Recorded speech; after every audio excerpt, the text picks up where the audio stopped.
Hey guys, what's up? So just landed in San Antonio, Texas, and I'm pretty excited to spend the next 2 days with the one and only living legend of the card magic, Richard Turner. I'm Richard Turner. I'm a card mechanic. I can fix a card game. Would not want to bet against a Texas man. He's considered the world's greatest card cheat, spending decades refining his skills. This guy can't see. You're legally blind. Well, how could you possibly fight? I don't know. Find out. Don't tell him he can't do something. Can't see. Yeah, that's another word for blind, I guess. I'm just Richard Turner. You can just introduce me as that.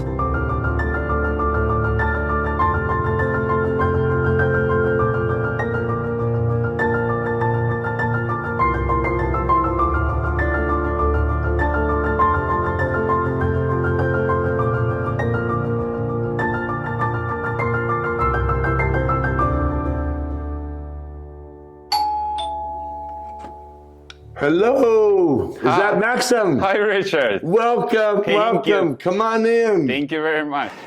Richard, hi, how are you? Maxim, How are welcome you? to our home. Welcome to our How are you? This is my wife Hello. Kim. Very Nice to meet you. Pleasure to meet you, Thank Kim. you so much for coming. This is the shirt Okay. for Richard. It's a linen shirt. This is traditional embroidered Ukrainian shirt. And my favorite is candies. Candies. 'Cause, Me too. What kind? Are these chocolate? Oh wow, Richard, it looks so good on you. Did you have my sizes? How did you know what size? It looks perfect. It does. It fits perfect. Shoulders, the length. It feels so nice. I love it. I love it. Thank you You very look like a real Ukrainian. But I don't sound like a real one. I sound like an imitation Ukrainian. Kim said that you recently moved here, right? Yes, and we redid the entire house to our style. And our last house, we had this Venetian plaster. So our guy that does it, he was with Disney for 16 years, and he did all the texturing for their different sets and stuff. So he's the one that helped us design and. That's pretty cool. Yeah, watch your step coming up. Now this is our dog Judah. This is his bar. Okay. This is his wet bar. So if you want a bowl of dog water or dog food, All right. he serves it here. So it's the Judah bar, our dog. Judah bar. We're just gonna let it ride as it rides. And you bought lots of batteries for Lots of batteries. Okay, good. We got everything. So where are we going, Richard? We are going to go to Ripley's, believe it or not.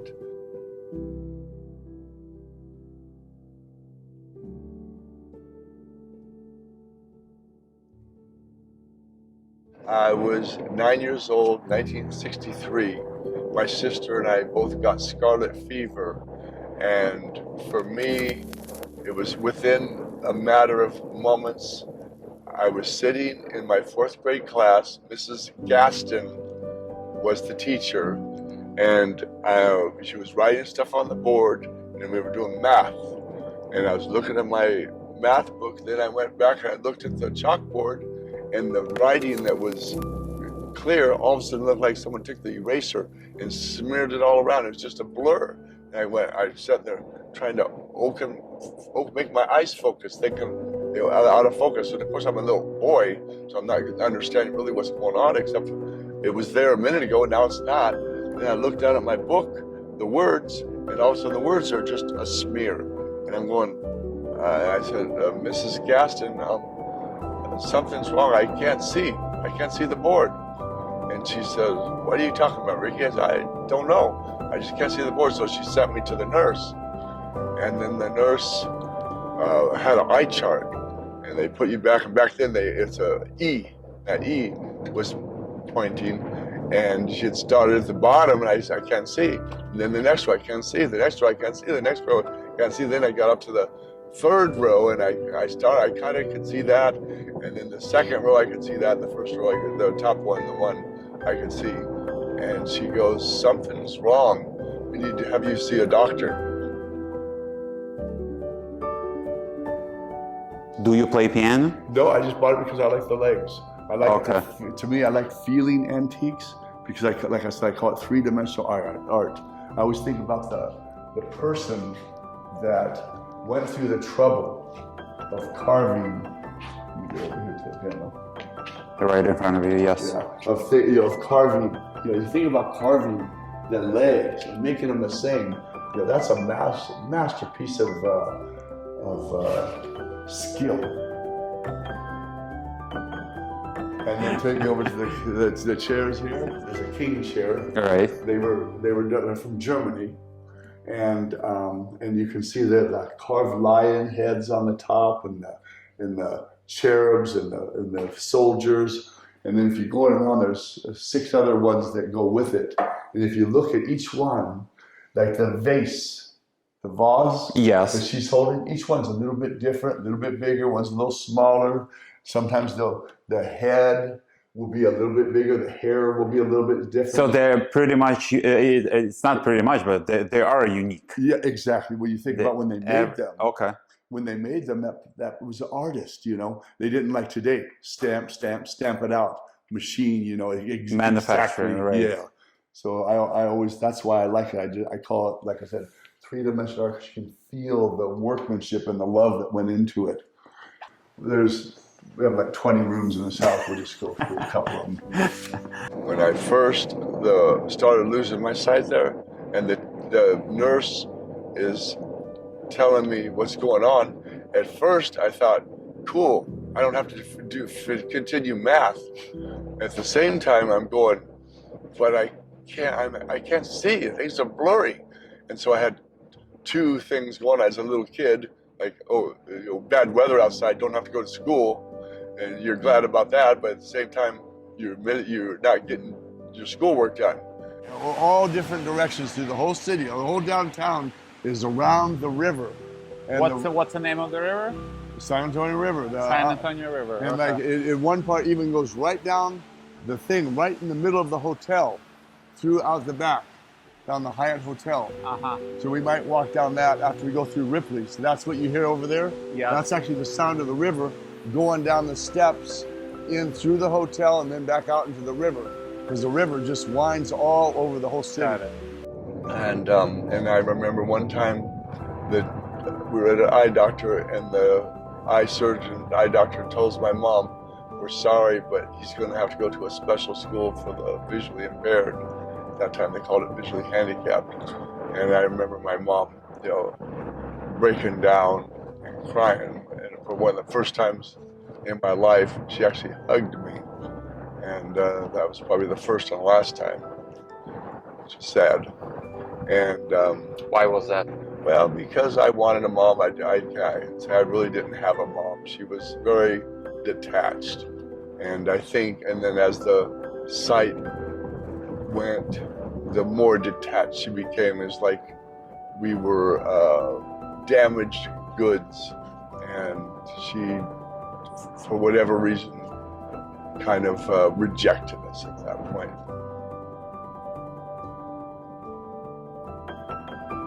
I like the feel of certain types of things on my feet. Okay. And I don't have shoes on. And so I like tile and wood. I like wood floors. All of our floors are wood except for our gym. Anyway, this is... Right. And then our sitting room, and these are Victorian. That chair's there. And I can't remember what else we have in here. Richard, tell me a little bit about Kim. Kim. Well, she is my treasure of all treasures. There's a verse in the Bible that says, a man sold all he had to buy the pearl of great price.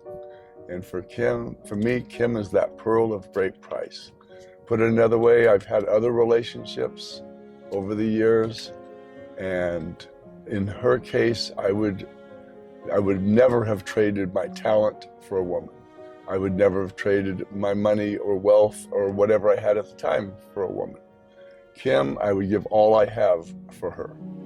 Rather, in other words, I would give up my talent, I would give up my house, I'd give up whatever I had for the pearl of great price. Oh, wow. And she's like the other half of me.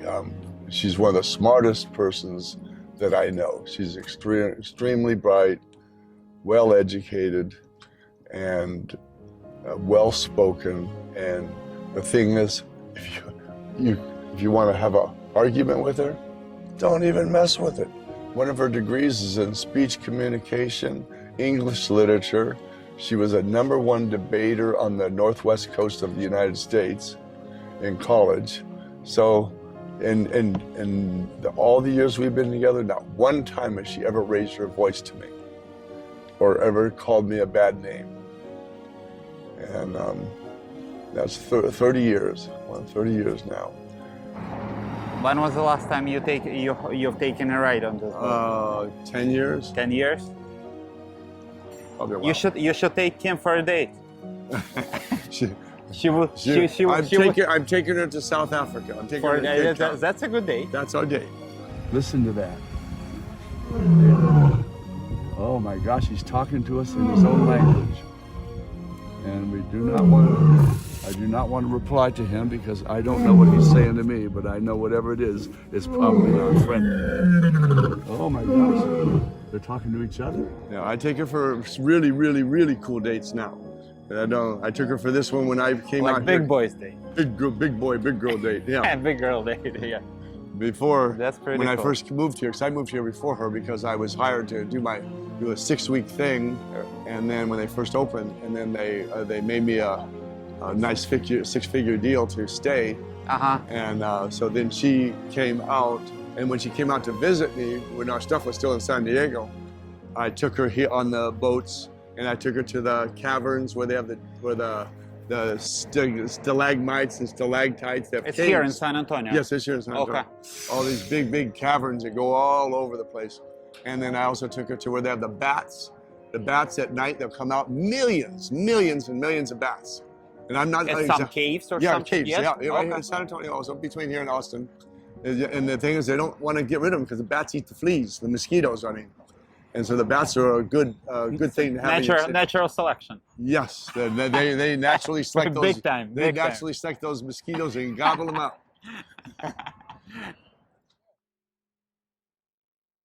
He was known as the father of close-up magic. He was the most influential person in the area of magic and sleight of hand over the past 120 years. He was also known as the man who fooled Houdini. And that took place 100 years ago. I think of this year, 100 years, 1920. And I had the privilege of working with him for 17 years. And he devoted his life seeking out gamblers because all card work and of all magic, the gambling work was the most secretive and the most closely guarded information was how to control a card game for 2 reasons. One, the magicians would do stuff for the purposes of entertaining. The gambling work was for the purposes of taking money at the card table. And the second reason why it was the work is so difficult is, one, it just takes years to learn. 2, if you got caught, you got shot. And I had a friend who said, Di Vernon, the professor, wants to meet you. He heard that you can do some difficult moves with the cards, because I had ways of dealing seconds and dealing out of the middle and some shuffles, and because I was obsessively practiced. I was a teenager up to 2021, and I just turned 21. And we were going to meet at a place called the Magic Castle in Hollywood. It's a world famous private club. It's 27,000 square feet. And it's a Victorian mansion.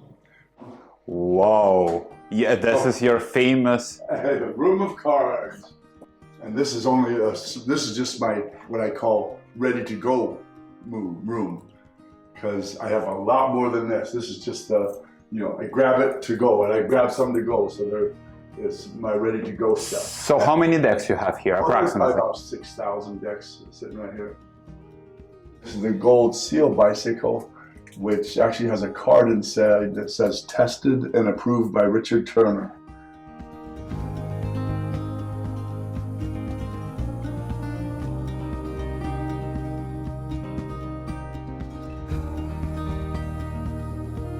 I get a call. Professor wanted to meet me. We're going to meet at the Magic Castle. And I just finished working with Bob Yerkes on some,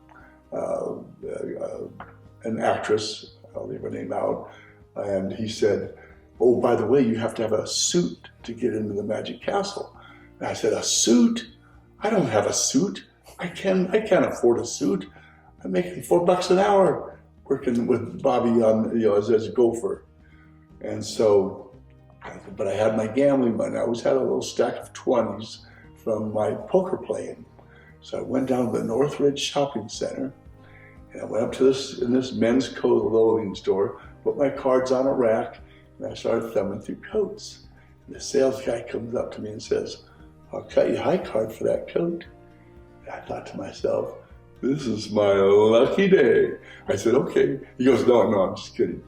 I said, tell you what, come over to your desk. And I took out 2 2s and a queen. And I said, I have 2 2s and a queen. I'll move them around. If you tell me where the queen is, I'll pay double for the coat. You keep the difference. Otherwise, if you miss it, you give me the coat for free. And he said, really? I said, really? Well, darn if he didn't miss. My hands are faster than his eye, even in slow motion. So I said, tell you what, I'll give you a chance to get your coat back. Put the coat against a pair of pants. Lost again. Okay, coat, pants against a shirt and tie. I walked out of there with a brand new suit, didn't pay a dime. Some of the ways that he taught me and I figured out how to do it, he literally worked on for 20, 30, 40, 50 years and never accomplished it. And so he basically taught me how to take possible out of impossible. 232 permission to record the visual image of my person under the sound of my voice for documents. Items view multi-select list box. Phone letters on phone pad. Nominees and assigns may use any motion picture, video, still photo, or voice. This is the Academy of Magic Arts Close-Up Magician of the Year. Your famous award that I have a couple of those. You're only allowed to win 2, and I have 2. They're up here somewhere. They're a wand. Do you see them? Where are they? This is the right here. It's in the middle. Yes. That was. This is the equivalent of the Oscars. Like the movie industry have the Oscars, the TV industry have the Emmys, on stage Broadway have the Tony Awards, the country music have the AMA Awards, and this is the AMA Academy of Magical Arts Awards. So this is the equivalent of winning an Oscar in our industry, except for the difference with this and the Academy of Magical Arts is that it's a worldwide competition, where like with the Oscars, it's only United States films, and so it's a lot harder competition. And then they have 5,000 members that will vote on who the winner is.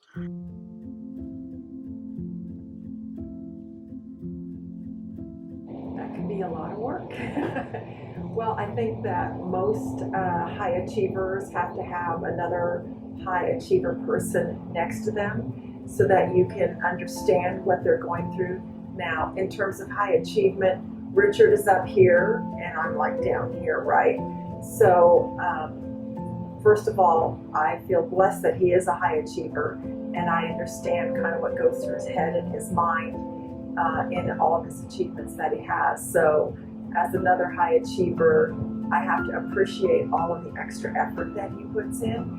But in keeping him grounded, it's just kind of reminding him that, everybody doesn't work at his level, and he needs to dumb it down just a little bit to make other people feel comfortable and maybe not have such high expectations. And the other thing that we have to do, Ace and I have to do this a lot, is we have to remind him it's okay to just rest. You can let it go for a little while. Maxim. Hey, Maxim, you got the pizza. He's got the pizza, and I got the Judah. Oh, and Rosanna. Yes. If you have your camera, get the dog in his chair. Ray, you found the pizza place okay? Yes. You see him in that cute picture? I'll get out the picture so you just have a picture of him sitting. Okay, come here, kiss, kiss, kiss. Kiss, kiss, kiss. Oh, that's my puppy. Is this the Ripley? This the entrance, Gary? Yes. Yeah, so let me make sure I'm in front. Yeah. And let me talk first. Are we going this way?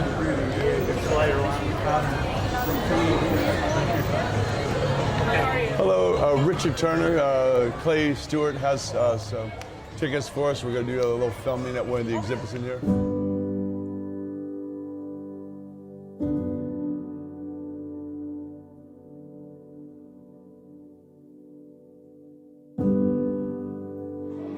Weird things, and that's what Ripley's was all about. That's why it's called Ripley's Believe It or Not. The dog and I like to come out here and sit, and it's pretty quiet. All right. Depending on which way the wind's blowing, sometimes you can hear the freeway off in the distance. But nobody can see us. In other words, if Kim and I want to go skinny dipping, we're free. Do you know what that means? No. It means go swim naked. Naked, okay, got it. Oh, Judah. Oh, come in. You little troublemaker, you. Don't forget the doggy. And then this is just a little montage of this different celebrities I've had the privilege of entertaining, like Johnny Carson, Gene Kelly, Gregory Peck, Jimmy Stewart, Bob Hope in the middle, Siegfried and Roy. I won what was called the Golden Lion Award from Siegfried and Roy. And then, of course, Muhammad Ali, who was a wonderful man and a wonderful friend.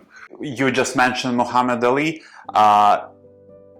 Behind you, the signed picture of Muhammad Ali, and would you tell us what he wrote on his photograph? Would you? Do you remember, or will you want me? I think I remember to Richard Turner from Muhammad Ali. You are the greatest card mechanic of all time. Just sneak in and say hi before you get too busy. Oh, how are you doing? Good. What I do with that? Oh, here it is. You look very good today. Oh, yeah, right. Okay. Let's say better than normal. Okay, better than normal. And I started working with cards as a little kid from watching Maverick with James Garner. It was a TV series. And he would play this cool cowboy gambler. And some hustler would come into town and he would out-hustle the hustler. And I thought, I want to be a cool gambler like Maverick. And we were a card-playing family. And we were very, very poor. Our house was literally a box sat on top of a ditch. The ditch was about 6 feet deep. My dad poured concrete over in the ditch, and that became my bedroom. And in the wintertime, the rain would come in. There was nothing to hold it out. And so I'd sometimes be sleeping under 3, 4, 5, 6 inches of water under my bed. And I had asthma, and so I was deathly ill a lot of the times growing up. 2, yeah. So you're leading off? The property cards. What do I have there? So Richard has his Texas Showdown game, or Shark Showdown. I'm not too sure what he's calling it now. He's created games for all the years that I've known him. He's been a game creator as well. And so he likes to have the boys over once a week for a couple of hours, and they play the board game together. And so today I am having the wives over as well. And so I will be hosting the wives and just having, tea or coffee and chatting with them and getting to know them a little bit better while the men are playing their board game. When you're back. You drew into a win. And where does 10 take you, though? That's going to be the real question. So 5, 25, 26. Ooh. Oh, 26. I was 20. So we would play cards for M&Ms. It's a candy in a bag called M&Ms, and then different colors in there. And I play with my sisters, and the reds were the most valuable. I wanted their red M&Ms, so we play cards. And I would get those reds. Then once I got the reds, I wanted greens, yellows, and finally the lousy browns. And so that's how I started developing moves with the cards to win the candy for my sisters. So I had all these cards, boxes of them. Kim said, get rid of them. It takes up a whole room. And I thought, I'll build a card house. No, too many. I'll build a card castle. So I started gluing them together, back to back like this. One after the other, So the base weighs 160 pounds by itself. Then I did it in layers so that I could move it, because it weighs 825 pounds altogether, almost a half a ton. And I put the different people that are in the real Magic Castle in Hollywood, that are in the Hall of Fame there. All the people in the Hall of Fame have a caricature done of them, and they hang at the real castle. So I took those pictures and I had them miniaturized, and they're in the castle in different places. And Diver and the guy I mentioned that I trained with, there's a picture in the back of he and I shaking hands, my card mentor. I was honored to have a film done about myself, and the producers, they were Texans. Luke Coram was the director, Russell Groves was one of the producers, and we had really top editors and cameramen. It's touching people all over the world, and I have to say I'm very thrilled that a story, is making people feel like no matter what the situation is, there's hope. They can make it, they can do it. There's no obstacle that's too great that you can't surmount it if you have the willpower, and if you believe in yourself, and you believe in others, and you will accept others, and the help from others. DALT, D-E-A-L-T, like you said, is an acronym, and D stands for dreams. It's our dreams that fuel the fire in our belly, our dreams that give us that get up and go and want to do it. And E stands for excellence. What opens doors is becoming an expert, achieving a state of excellence. And Professor Vernon would tell me, if you could do anything better than everybody else in the world, people will try to break down your doors to meet you. And A stands for analysis. We have to analyze our obstacles. We have to analyze our assets. We all have obstacles of one sort or another.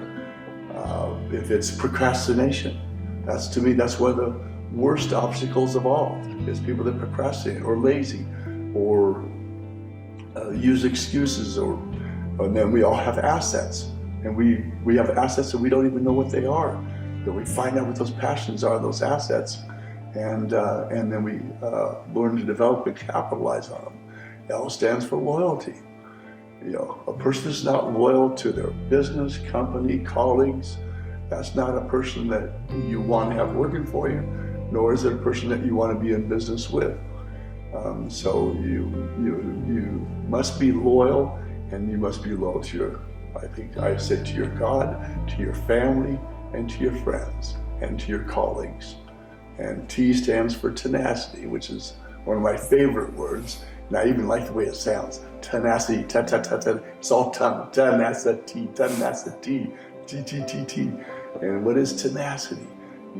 Tenacity means to, like a poker player, go all in.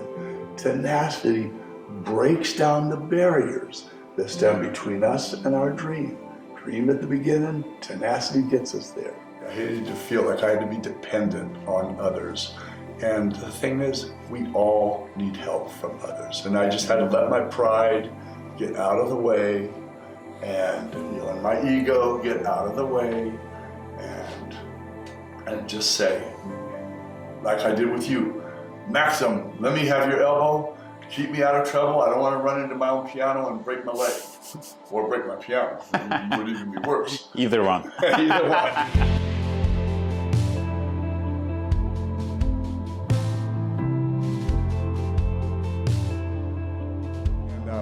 So as I was building it, I built it on our deck in the back of Kim and our house.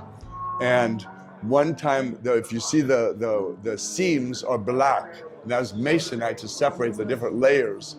And I didn't know my can of oil-based paint spilt on the ground. And Kim comes out and says, "Did you by chance walk through the living room and then through the kitchen into the bedroom into the bathroom?" And I said, "Yeah, I had to go to the restroom." She says, "Oh, I thought so." And I said, "Why?" "Oh, because you spilt paint all over. You have footprints all the way through into the house." But that's all the reaction that I got from her is that she goes, oh, I thought so. She didn't start yelling and screaming, you just put paint all over the entire house, and that's oil-based, we'll never get it out. Let me ask you, how did you propose to Ken? How I proposed to Ken is, I said we would go to this place called Mission Bay. It was an amusement park, and they had 19. Where was it? San Diego. San Diego. Mission Bay, and they had a roller coaster, one of the oldest wooden roller coasters in the country. 1922, I think it was. Wooden roller coaster, shook like a crate, like it was going to fall apart. And so I said we would go ride that roller coaster during our dating time. We'd sit on the beach and go on these different things they had at the place. Then I said, let's go to the roller coaster. I said, okay. And I said, oh, but I need to stop and get a cigar. And she goes, that's what she's thinking, a cigar? You don't smoke? And I said, I still need a cigar. In fact, I need 2 cigars. And so we stopped at a cigar factory on the on the way there. On the way. And so I get 2 cigars. I took the bands off the cigars, and now we're on the roller coaster. We're seated, okay? And it's starting to go up. And I said, I took her hand and I said, I don't want to ask for your hand in marriage. I want to ask for both of your hands in marriage. And I took one of the cigar bands and I put it on her right hand. I said, I don't want to ask for your hand in marriage. I want to ask for both of your hands. And I took the cigar band and put it on her other hand. And she sees 2 cigar bands and she goes, yes. And so now the roller coaster's going up like this. If you slide a hand, I removed the cigar band and replaced it with a diamond ring while we were going up, and then I moved my hand right at the peak of the road. So she went, ah! Because she saw the ring the second the roller coaster dropped. So she hasn't noticed it, actually, when you removed the cigar band. Oh, she noticed the second I removed the cigar band, she saw it, went, ah, ah! She went, ah, ah!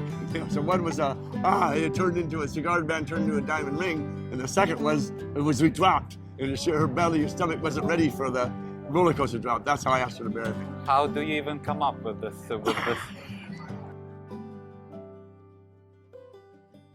My first director, Steve Terrell, we would be on stage. This was 1972, 72, 73, 74. I was in a theater company called the Lambs Players. And Steve Terrell was a movie and TV actor back in the 50s and 60s. And he formed a theater company, and we'd be doing the scene like you and me here. And when I would be doing my scene, I'm talking to you here, but I'm looking over here because I remember there's that hat. So I'd move over here and I'd look at you like this out of the corner of my eye. And he's down there trying to direct the scene. He goes, Rick, they call me Richard. He says, you're looking off to the side. When you look off to the side, it doesn't look right for the scene. It's going to look strange to the audience. Why am I talking to you here and I'm looking over there?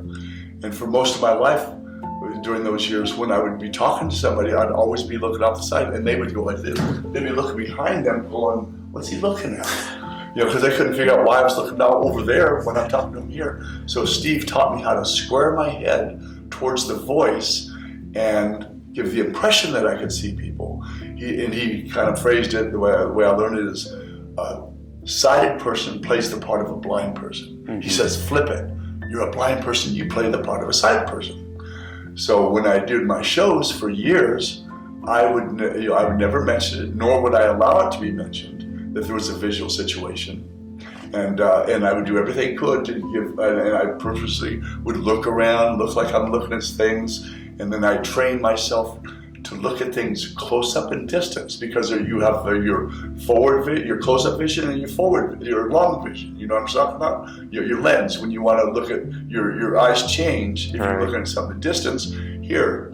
And so I had to learn how to pretend that I'm looking at something close, and then have the other pretense that I'm looking at something from a distance. So that was a training, and I've been trying to teach my sister to do it, but she can't. She has a hard time with that. Tell me when you're ready, Olga, and make sure I'm looking at my head where you want, my eyes where you want. Okay, my eyes okay? Yes. And then give me that 3, 2, 1, so I'll think about something funny. 1, 2, 3, go. Yeah, yeah. Go.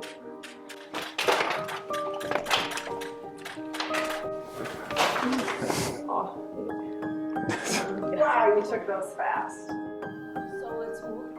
Ready? Yes. Perfect. Perfect. Yes. Yes. Good.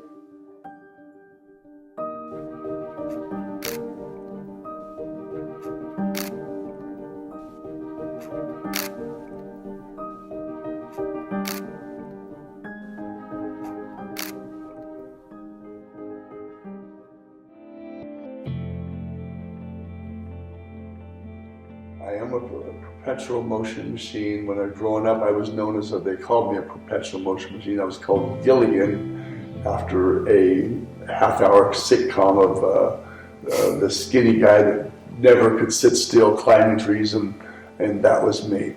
And is there something that could slow me down? The thing is, why would I want to slow down?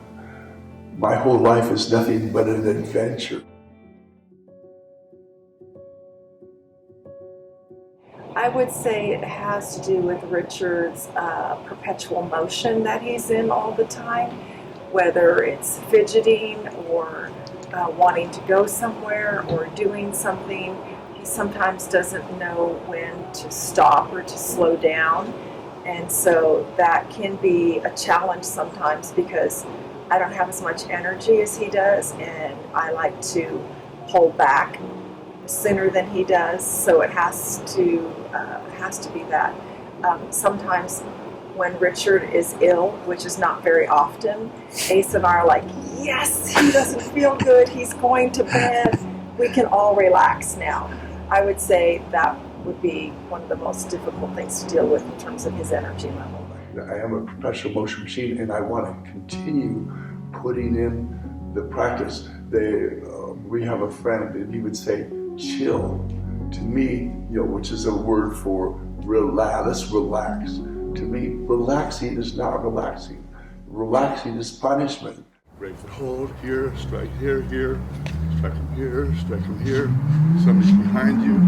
That way. Spin, keep them off. Go for the groin underneath. You earned, I will stress it, earned your belt. And the article, correct me if I'm wrong, the handicapped or disabled fighter wins a black belt. Yeah, they said blind man or blind man. It irritated me. So I never showed anybody that article. And it was on the front page of the LA Times sports section. Biggest paper, one of the biggest papers in the country. And I didn't show it because I always wanted my work to stand on its own. When I say stand on its own, in other words, I didn't like the theme handicap makes good. I wanted it to, he did it, his accomplishments are stand on their own, if that makes sense. So I didn't want it to be handicap made it. I wanted it to be that I did it on their level, and even with the disability or the vision situation. So on Wednesday, he earned a black belt in karate by fighting a series of 3-minute bouts against 10 different opponents, each of whom was fresh. By the time the test was completed, Turner's hair was matted to his skull, and it was a wonder he could hear having "Yah!" shouted at him for nearly an hour. When you train, when I train, always start with the bad side first. Mm-hmm. In other words, if you're going to do kicks, I always start, if I'm naturally right-legged, I will start left-legged. Always start with your bad side first. I started losing my sight at 9, okay? And during my teens and 20s, my vision was 20/400. That's twice as low as what's considered legally blind. Legally blind is 20/200, so I was twice as bad as that, and I had no forward vision. The macula, which is the center part of the retina, was gone. It dissolved when I was a kid. And so just picture wherever you are, there's a hat in front of your face. So I'm fighting. Wherever my eyes are, there's a hat blocking it. So I'd always have to look out of the corner of my eye just to know where the target was. And then out of the corner was 20/400. So it was a blur. So all I do is once I saw that blur, and that's why I was never a counterpuncher. I was always the aggressor, because if I was a counterpuncher, I just got hit. So I just, as soon as they say yelling, bam, I just move right in and without any hesitation. So I'd always start, and then once I got contact, then you know what part of the body is. You want another one that's really bad. You know, she graduated St. Mary's University. Okay.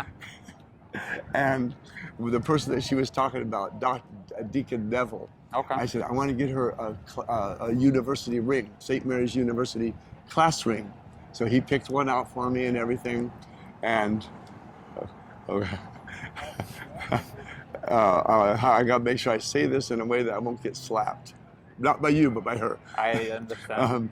And so I wanted to give it to her in a very unusual way. So we're making love, and I have it in my hand, and right at the point of climax, I put it in my mouth, and I kiss her, and I transfer the ring from my mouth to her mouth, and she thought a tooth fell out of my mouth, and she turned like this and spit it out. And I grabbed it, I said, no, take a look. It's a ring for your graduation from St. Mary's University. And she, How old were you? Oh, that was 25 years ago. What helps find discipline is to find passion.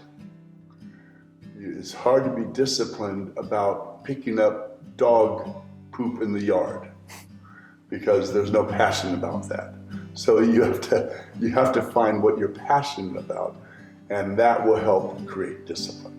If you find you're passionate about running marathons, you run marathons. If you're passionate about playing an instrument, you play an instrument. You find what you're passionate about, and that will create its own discipline. And then once you do have your passion, then of course, like I said earlier, you start off at a small level to where you cannot talk yourself out of doing it. And then you go a little bit further, 5 minutes one day, 6 minutes the next day, 7 minutes. And then that discipline, your body starts getting used to it, and it creates its own discipline. Discipline breeds discipline. You start doing it a little bit more, and eventually people are having to put a noose around your neck to get you to stop.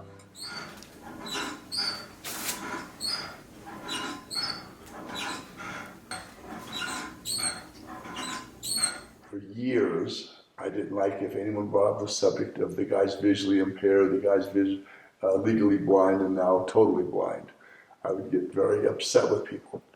And I turned on one of the biggest shows on television back in 1981, a show called That's Incredible, because they wanted me to walk with a white man with a blind man's white stick.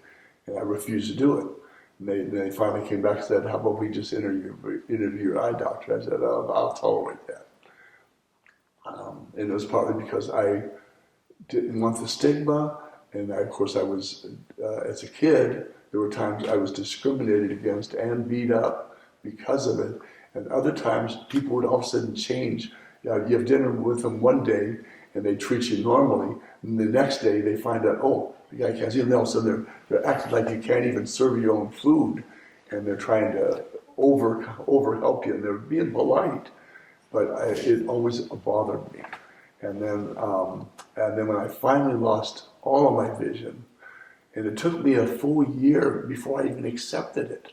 And I would just literally run into the house, run into poles, run into the solid brick buildings, just splitting my head open every couple weeks. And my wife would say, let people help. But like I said, it really did set me free from myself and my own pride and my own ego to say, you know what, we have what we have, and sometimes it's okay to give somebody a hand up.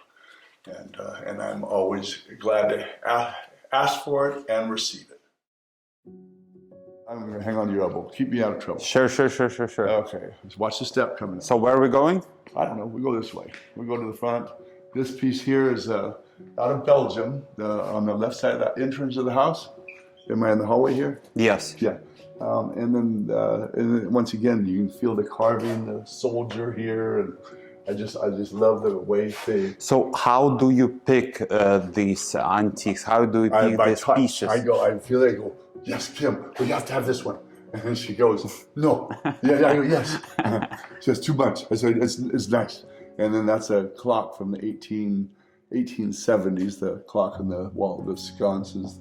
Are you buying all over the United States or all over? Yeah. Okay, all on my elbow. Yeah. I got you. Yeah. And the piece on the left is French, from the south of France. Right. The bedroom set, or the kitchen set, actually seats 12, but we only have it open part way. Okay. And it's actually a 12, 15 piece set. That big carved legs. Like, look at that. Think about the work. Yeah, workmanship to do that.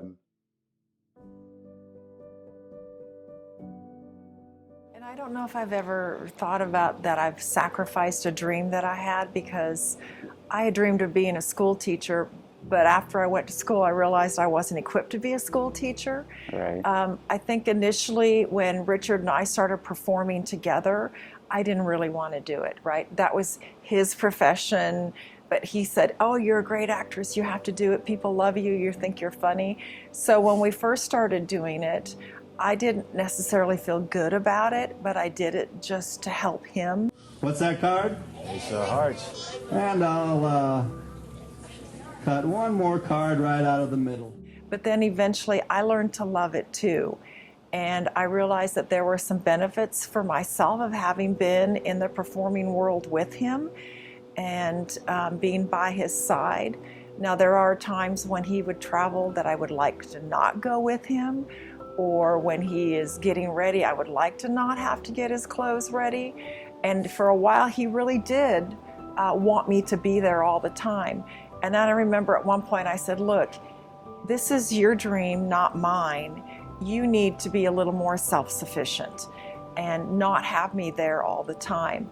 And it was hard on him at first, but he agreed to it. And he stepped up to the challenge.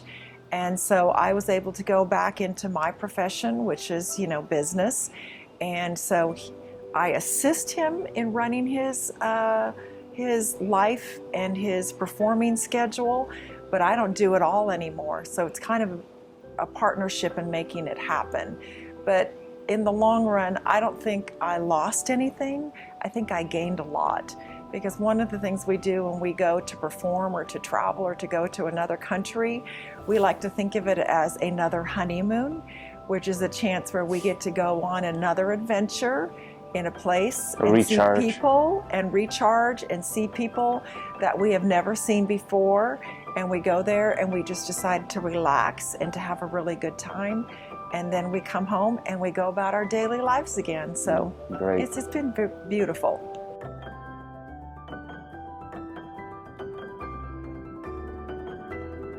Well, by CBS again, I can project in front of me whatever I want, image I want.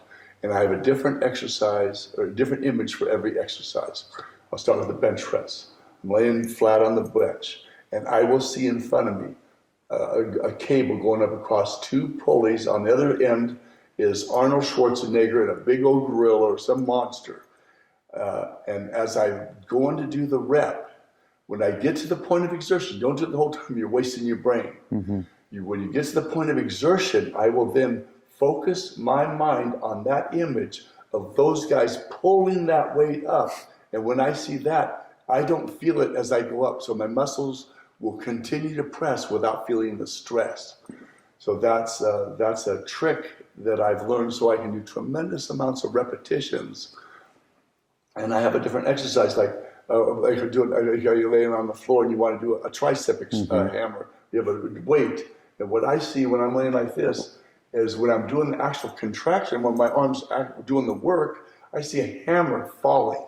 And when the hammer's falling, for real, when the hammer's falling, that's the least amount of resistance. It's pulling itself down, right? Because the hammer's falling. So I will see the hammer falling when I'm actually doing the work. And I focus on that image at the point of exertion. You don't do it, like I said, all the way. You wait till you get to the point of exertion, like a quadricep extension, where you straighten your legs up and back. I will see a giant rubber band all stretched out. And then when my legs come up, the rubber band's pulling my legs up. and I will watch that image going up and down. And if you're running, you run behind somebody and you lock your feet in their footprints. Your feet are moving, they're pulling your feet along. So when you get to the point where you start getting tired on that Ironman, you just lock yourself behind somebody, use them to pace you, and then lock your feet in with theirs and see the image of their feet pulling your feet back and forward. And I taught this to Kim a dozen years ago or so, and my wife Kim has a second-degree black belt in Wadokai. Under me, she has a second-degree black belt in Taekwondo and a first-degree black belt in Jukido. And she hits hard and kicks hard. I've seen her take 40 men 40 pounds heavier than her and just knock the snot out of them. They go, "Well, Mrs. Turner, you hit hard." And they're young enough to be her son. And she just kicked the crap out of them.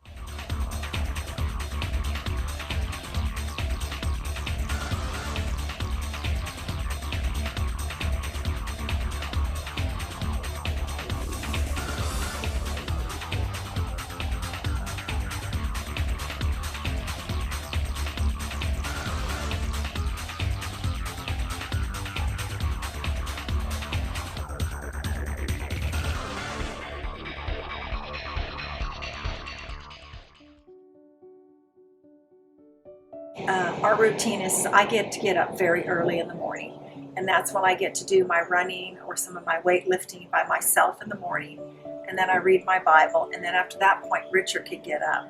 And then what we do is on Saturday mornings and on Wednesday afternoons I go somewhere else to work out. I go to Pilates, and Richard kind of works out by himself. And then on all of the other days when I get home from work, then we work out together in the same room.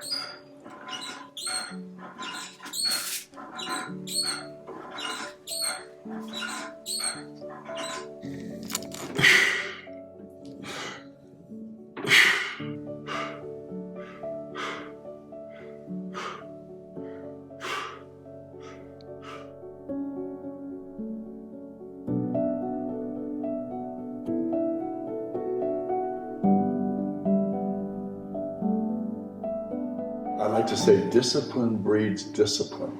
The more you do something, the more you can do of it, and then the better you do it. Ooh, that's gonna put you out of the, no, it's not gonna put you out of, you're rich, that's mine. Wait, no, wait a minute, I'm one. 2 hearts. 2 hearts, is there? It is. I'll go to 2 hearts. Ooh, boy, everybody already did it? Yeah. No, sorry about that, guys. I didn't take my winning 40. Then the usual. 40 for Got the a 6. See where 6 takes you? Okay, $40? $40. 3, and I'm on space, takes me to space 3 of spades, 3, ace of spades? Yeah. Oh, there's the last one, thank you.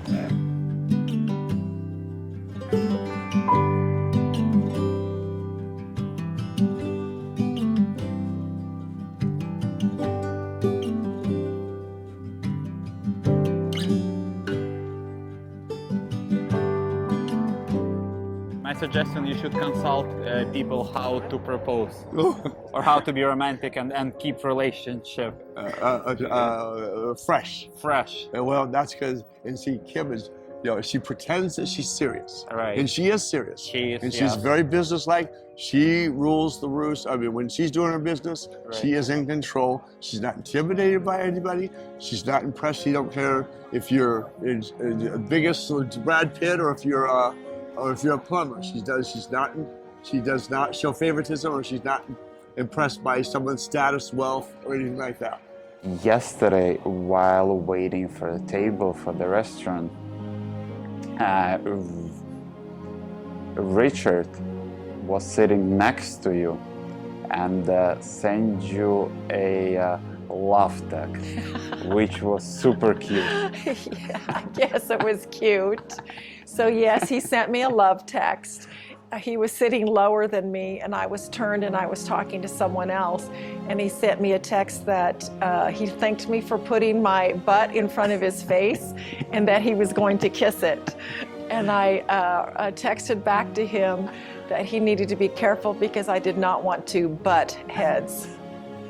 That was the funny text. And so, and of course, I'm a goofball, and I'm Certified. I'm always certified, and so I'm always cracking jokes. And we have a running thing. I'll say something stupido, she says. She'll just say, bend over, bam.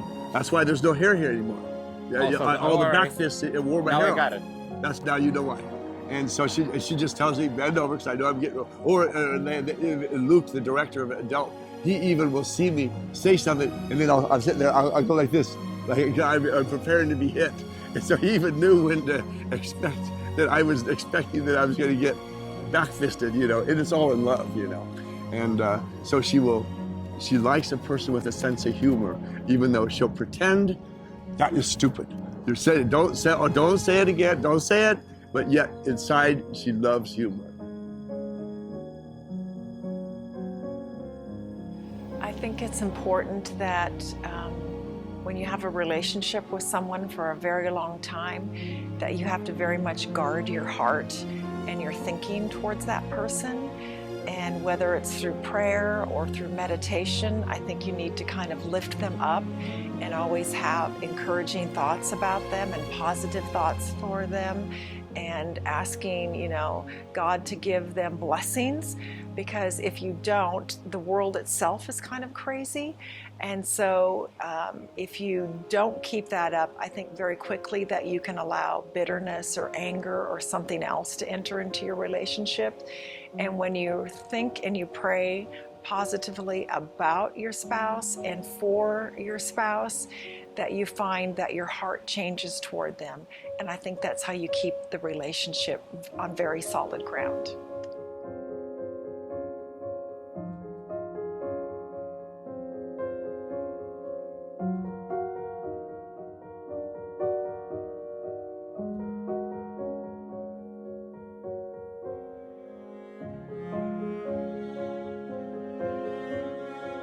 First, I don't think I'm here by accident. I think I'm here by design. I think there's a creator behind the scenes. Just like I don't think the Statue of Liberty created itself. I think there was an engineer behind the creation of that symbol of freedom. And in the sense of I'm not here by accident, then I'm here by design. And it took me a lot of years to get to the point, but my life and purpose in life now is to encourage, inspire others while in the process blowing their minds.